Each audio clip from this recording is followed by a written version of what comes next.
Usually when we talk about a medical diagnosis, there's, an expectation of absolute precision. Right, like you break your arm, the x-ray shows that jagged white line, and the doctor just points and says, there it is. Exactly. Uh, Broken or not broken, it's clean. But then you step into the world of philosophy and cosmic laws, and suddenly that X-ray machine is pointing at the entire universe. yeah, which is a much bigger patient, to say the least. Right. And today, we are pointing that X-ray at a principle you definitely heard of, which is yin and yang. But the sources we're unpacking today for this deep dive, which include a really detailed lecture transcript and some incredible visual aids outlining the teachings of Daesun Jinriho, they don't treat yin and yang as just some vague symbol of balance. No, not like something you just find on a t-shirt. Yeah, exactly.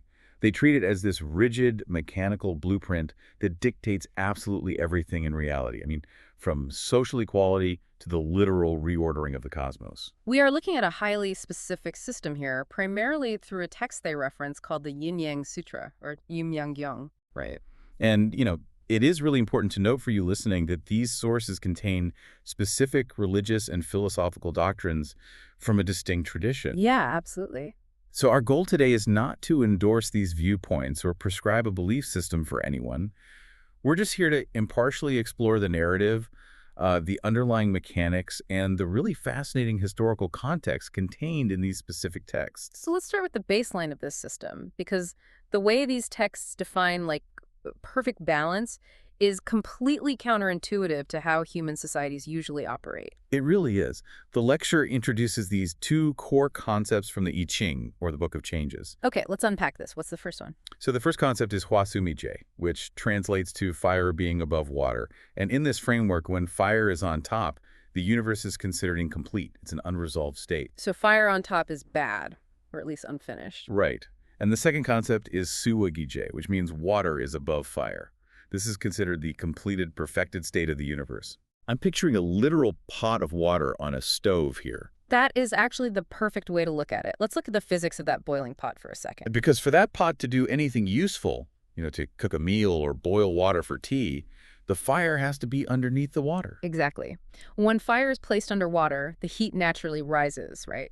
And the cooler water naturally sinks. Yeah. This creates a convection loop. It creates movement, energy, progress, life. But if you reverse it, If the fire is blazing away on top of the water, the heat just dissipates upward into the empty air. wow, yeah, so the water just sits cold and stagnant underneath. Right. Nothing happens. The energy is just entirely wasted. So bringing that into human terms, the sources translate this water over fire physics lesson into a literal social mandate. They do. The weak or the marginalized, who are represented by the heavy, sinking water, they must be elevated above the strong, who are represented by the rising fire. And the texts describe how the supreme god, in this tradition, Saengjinim, actively modeled this principle on Earth.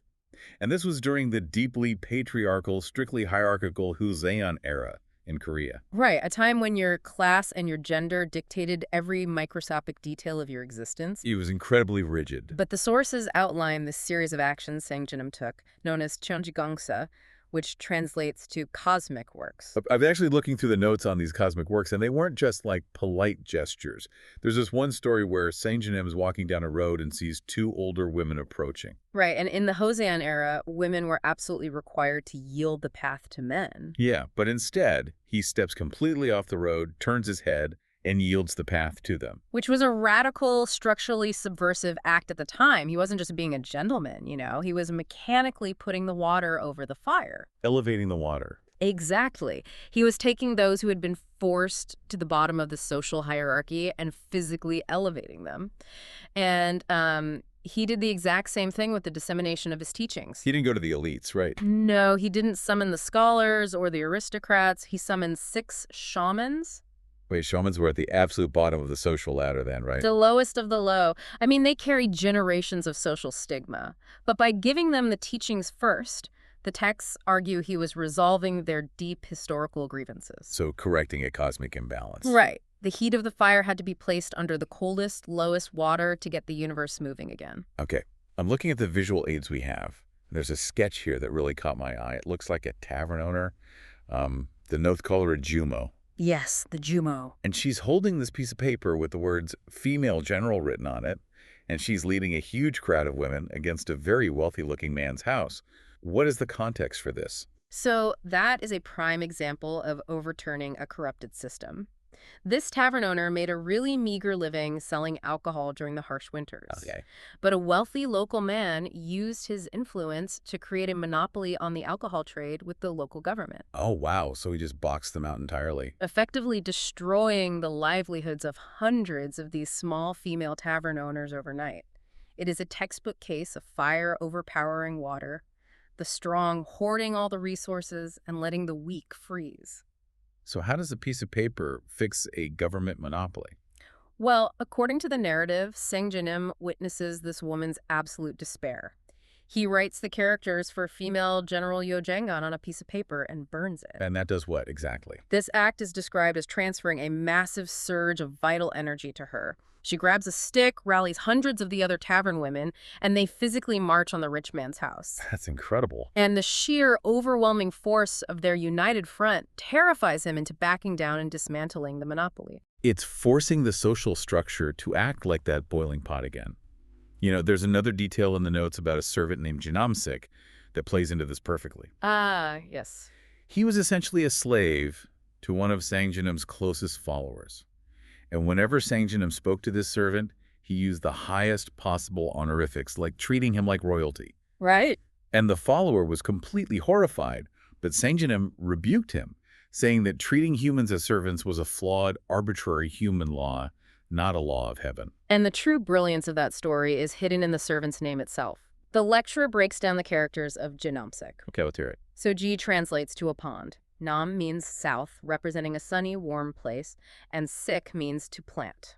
Oh, wow. Yeah, his very name symbolizes taking a frail plant from the cold, dry, forgotten shade and planting it in a sunny, water-filled pond.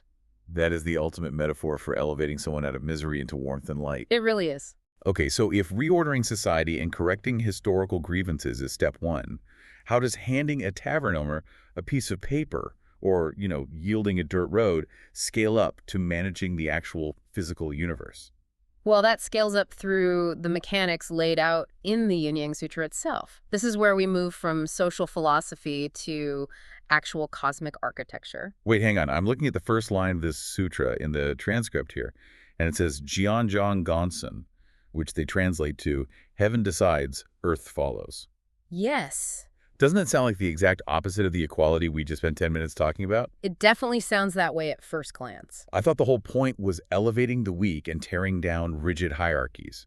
Why does the fundamental rulebook of the universe suddenly sound like heaven is the boss barking orders and earth is just the subservient minion? I'm really glad you brought that up, because if we connect this to the bigger picture, that specific line has been historically misinterpreted for centuries. Yeah, and the lecturer spends a significant amount of time addressing it. People have traditionally read heaven decides, earth follows, and assumed it meant Qianzhanjibi. Which means what? It's an ancient concept meaning heaven is high and noble, while earth is low and base. But the text we are analyzing argues this is a profound misreading of the mechanics. It actually has nothing to do with superiority. Then what does follows mean in this context if it doesn't mean subservience? It means seamless, flawless execution. Whatever heaven decides to initiate in the realm of potential, earth has the equal, formidable capability to physically manifest it. Okay, that makes me think of the dynamic between a brilliant architect and a master builder. That's a great way to frame it. Right.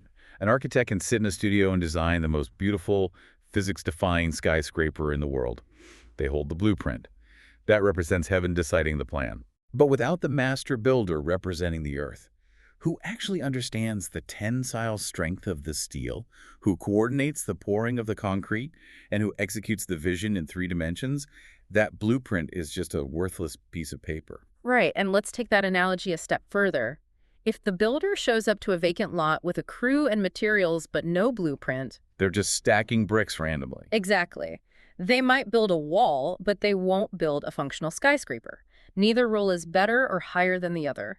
They are entirely mutually dependent forces. They need each other completely. The sutra explicitly states that if heaven lacks earth, it cannot unfold its creations into reality. And if earth lacks heaven, it has no pattern to follow, and cannot achieve any merit. So heaven and earth provide the spatial framework, Hmm. the blueprint and the concrete.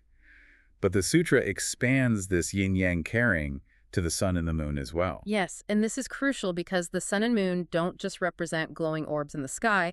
The lecture explains that they represent the concept of time itself. Like the constant cycle of day and night. Right.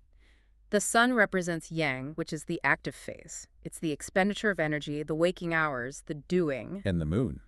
The moon represents yin, which is the recovery phase, the resting, the consolidation of energy. Okay, I see where this is going. Think about a universe that only has space but no time. Without this continuous rhythmic heartbeat of expending and recovering energy, the universe would be a stagnant, empty shell. Like a photograph instead of a movie. Perfect way to put it. Nothing could grow, age, or evolve. I noticed a really fascinating linguistic detail in the transcript regarding this. The lecturer points out how the Korean language handles these yin-yang pairs in everyday speech. Oh, yes, this is such an interesting detail. Because in English, we almost always default to the same order. We say male and female, day and night, inside and outside. It gets really rigid. Yeah. But the Korean text intentionally disrupts that. Right, the language constantly alternates which concept comes first. Yeah. Sometimes the yang prefix leads, and sometimes the yin prefix leads. It's an active grammatical choice to ensure that neither side ever builds up resentment from always being placed second in the sentence structure. It's just such a subtle, brilliant way to bake absolute equality into the very way people speak. It really is. So we have the cosmic house built by heaven and earth, and we have the clock ticking away via the sun and the moon. Space and the time are set. Exactly. Now we have to look at who actually operates the machinery inside this house. And here's where it gets really interesting. The operators are spirits and humans. And the text introduces a huge paradigm shift here. Spirits are categorized as yin, and humans are categorized as yang. And what's fascinating here is the absolute interdependence required between the two. The text says that a spirit without a human has no behind to entrust its work to. Meaning like no physical anchor in reality. Right. And a human without a spirit has no front to guide them, meaning no intuition or broader vision. I was trying to conceptualize this, and it feels a bit like the relationship between a massive supercomputer and a human programmer. Okay, I like that. Because the supercomputer, the spirit, has unimaginable processing speed. It can calculate 1 billion possibilities in a fraction of a second. But a supercomputer sitting in a cold room doesn't care about anything. It has no agenda. Exactly. It has no goals, no empathy, and no intentionality until the human programmer sits at the terminal and gives it a purpose based on human needs. That captures the dynamic perfectly, especially when we look at what the text reveals about the fundamental nature of spirits. Because, we are culturally conditioned to think of spirits or deities as perfect, omnipotent beings. Right, like infallible. But according to this lecture, spirits are deeply flawed. They have immense technical capabilities. They're fast, they're decisive, they possess incredible skills. However, they completely lack something called jung. Jong. That's like human affection, emotional bonding, empathy. Why would an immensely powerful spirit need human emotion to function? Well, because without jung, there's no cohesion. Empathy and affection are the binding agents of the universe here. Oh, wow. Because spirits lack jung, the text argues they cannot truly unite with one another. They are fractured, scattered, highly capable entities acting in isolation. They have all the technical skill in the cosmos, but no ability to bond together for a unified, compassionate purpose. And that is the exact missing ingredient that humans bring to the table. Humans are bursting with Jong. It acts like cosmic cement. Exactly. Humans also possess what the text calls a mind, which is described as being broad enough to encompass the entire universe.